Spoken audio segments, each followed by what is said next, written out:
Alors on corrige le travail du jour. La question 11 était donnée suite au temps sur une primitive de la fonction inverse, et on retrouve à cet endroit une proportionnalité par rapport à cette fonction inverse. On retrouve aussi un calcul d'air. Ça va avoir un lien avec le chapitre de l'intégrale. La fonction g est strictement positive. Donc on peut faire le lien entre calcul d'intégrale et r sous la courbe. Donc ça, c'est pour vous donner un petit peu le contexte dans lequel on cherche la question 11. Après, différentes méthodes sont envisageables. Vous pouvez passer par la calculatrice et aller demander l'air sous la courbe. Et vous pouvez passer par le calcul d'une intégrale. Donc si jamais je fais par le calcul, la fonction g ici est strictement positive. Alors, je rappelle que c'est important de préciser, dans le DM 11, c'était justement ce que j'ai marqué sur certaines feuilles en correction. Attention à faire un lien entre intégrale et r, après avoir dit que votre fonction était positive. Il y a un lien que dans ce cas. Donc votre fonction, elle est positive sur l'intervalle.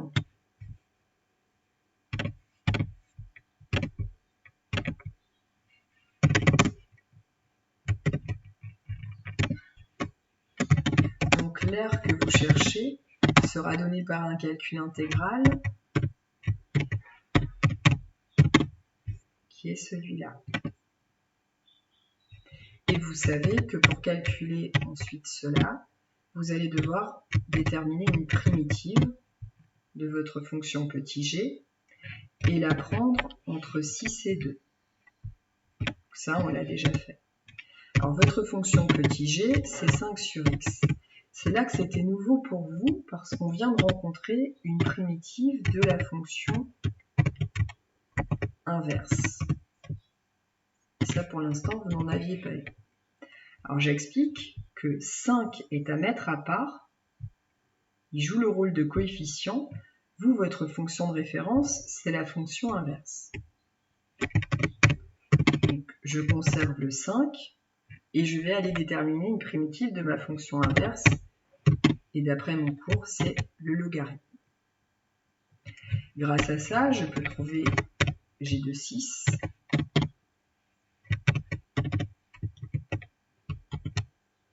et g de 2.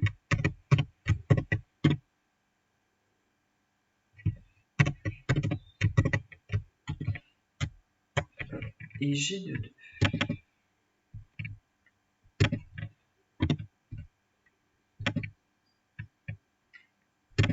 Et j'injecte ça dans mon calcul d'air. Donc mon R, c'était ça. C'est-à-dire g de 6 moins g de 2. Et si jamais je cherche maintenant à remplacer, ça fait 5 ln de 6 moins 5 ln de 2.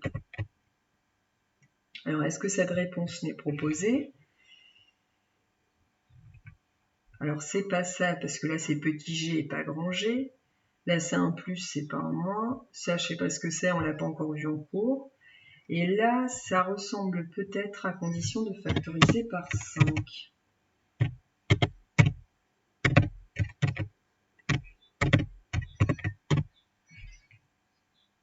Donc, en factorisant par 5, j'obtiens la réponse A. Réponse A. Maintenant, réponse A, si on veut faire avec la calculatrice, on mettrait ici la fonction g, on demande à tracer on va dans le g-solve, on demande l'intégrale et ça sera pas exact parce qu'on va faire varier, on va se rapprocher de 2, donc là c'est pas mal, et on va aller jusqu'à 6.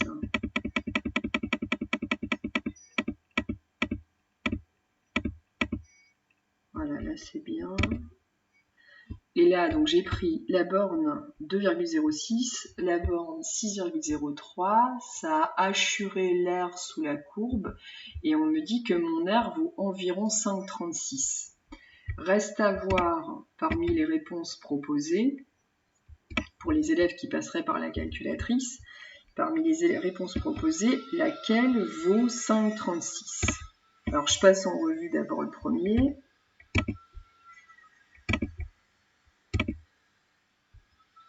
Je rappelle que sur la manipulation de calculatrice, là je vais assez vite, mais vous avez un tuto, vous pouvez arrêter où vous voulez pour reprendre les touches sur lesquelles je suis allée. 5,49, ça c'est pas mal, c'est proche de 5,36.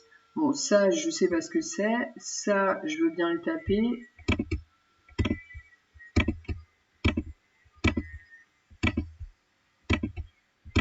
Bon, c'est pas bon. Et le dernier c'était G de 6 moins G de 2, bon pourquoi pas, hein. G de 6 ça fait 5 sur 6, G de 2 ça fait 5 demi, donc là je tape 5 sur 6 moins 5 demi,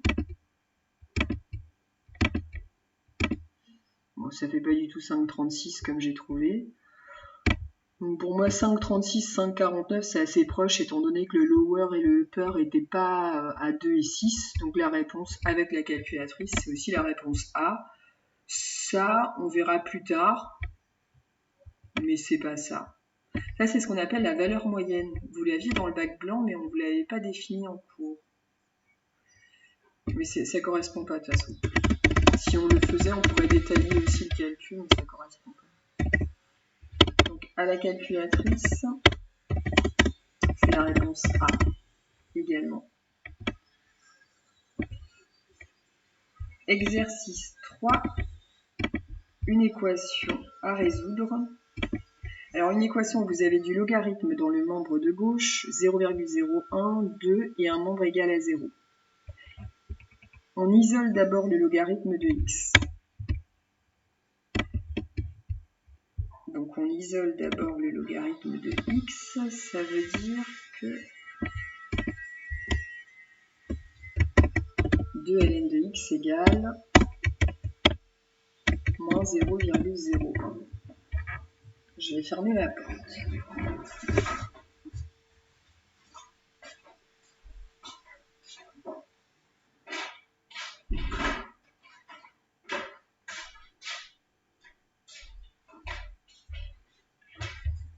Donc 2 ln de x égale moins 0,01. Ça. Donc on retranche 0,01 aux deux membres. Ensuite, isoler ln de x, ça veut dire aussi diviser par 2 les deux membres. Fait ln de x égale moins 0,01 divisé par 2. Et puis, on applique l'exponentielle.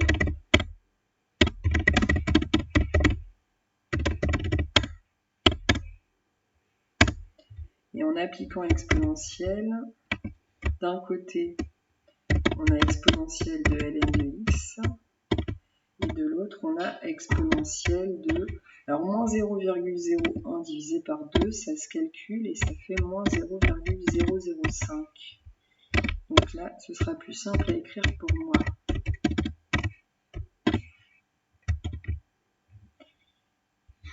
Et ensuite, exponentielle de ln de x, ça fait x d'après notre cours, et exponentielle de moins 0,05, ça va rester comme ça. Je ne veux pas de valeur approchée, je veux une valeur exacte au départ, puis une valeur arrondie à 10 puissance moins 3 ensuite. Hop. Donc quand on dit résoudre dans 0 plus l'infini cette équation et donner une valeur arrondie de la solution, on commence par résoudre, par trouver la valeur exacte, et à partir de là, on arrondit. Ici, en arrondissant,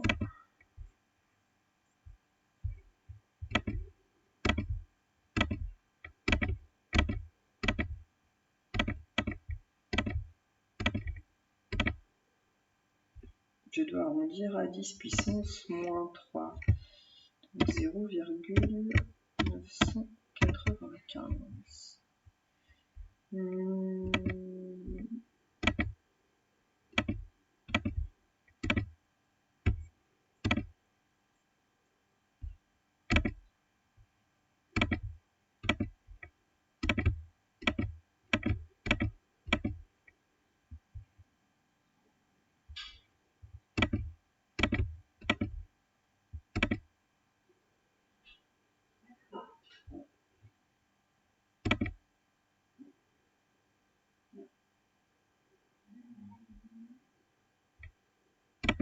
Alors, ce que je viens de faire, je ne sais pas si vous avez suivi, je suis allée dans le... Enfin, c'est un menu que j'ai pas l'habitude d'utiliser, donc des fois ça fonctionne, des fois ça fonctionne pas.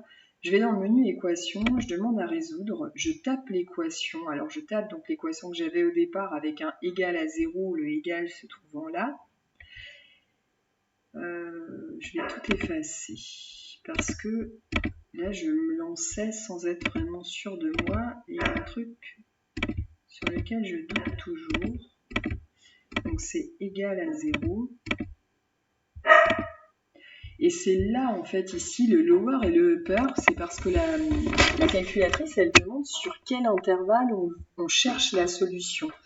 Alors là, on pourrait prendre même un lower égal à 0, parce qu'on travaille sur 0 plus l'infini.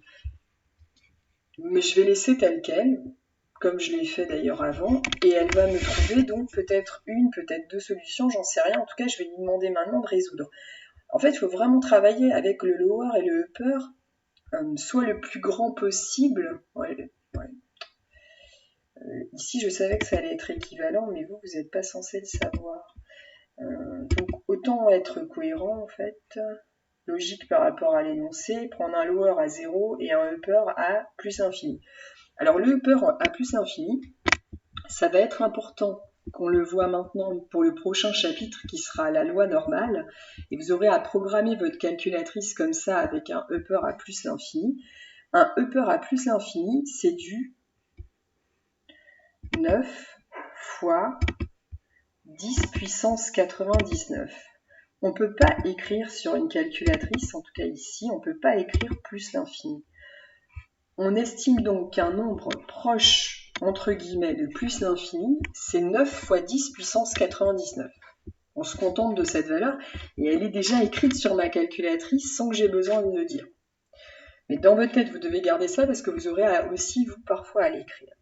Donc ça veut dire que là, ma calculatrice va chercher une solution entre 0 et plus l'infini. Donc tout à l'heure, elle l'a déjà fait finalement, donc elle a déjà résolu ça. Mais il faut lui confirmer l'ensemble de définitions qu'on a au départ, sinon elle risque de trouver des solutions qui ne sont pas dans notre ensemble de définitions et qu'on serait obligé de rejeter. Alors l'intérêt là, c'est de vérifier ce qu'on a fait par le calcul. Second intérêt, c'est que si on ne vous demande pas les détails du calcul, vous pourriez très bien faire comme ça et trouver une valeur approchée. Problème, si on vous demande une valeur exacte, elle ne vous la donne pas. Donc là, vous êtes obligé de passer par ce qu'on a fait ici. Et j'en ai terminé pour ce tuto. Merci et au revoir.